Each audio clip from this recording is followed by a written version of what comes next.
الرحمن الرحيم. أعزائي المشاهدين، السلام عليكم ورحمة الله وبركاته. أنا اسمي كريم خالد، وأنا أول مرة أعمل فيديوهات، وأنا لسه عامل القناة جديد، وأول مرة أعمل فيديوهات. وهنبدأ حلقتنا الأولى بإزاي تخلي النت يشتغل بسرعة على الموبايل.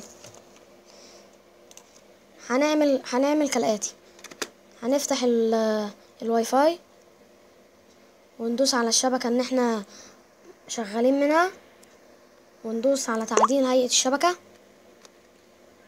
وننزل تحت عند DNS1 ونلغي كل دوت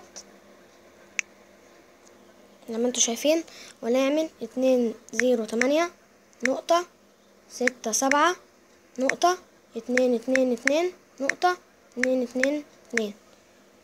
وفي DNS2 هنمسح برضو كل الكلام دوت، ونعمل 208.67.220.220. بس بعد كده هندوس تم، ومن تم لحفظ وبس. وبعد كده نقفل الشبكة ونفتحها تاني،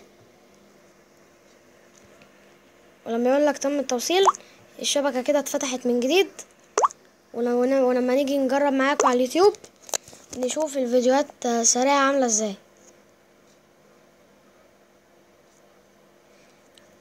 نفتح اي فيديو مثلا دوت، وتشوفوا معايا السرعة بتمشي ازاي.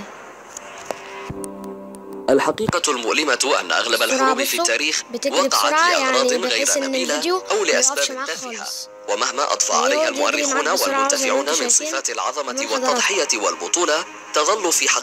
وهي دي آخر حلقة، وأنا اسمي قناتي كيمو مالد، واشوفكم إن شاء الله في الفيديو الجاي. سلام.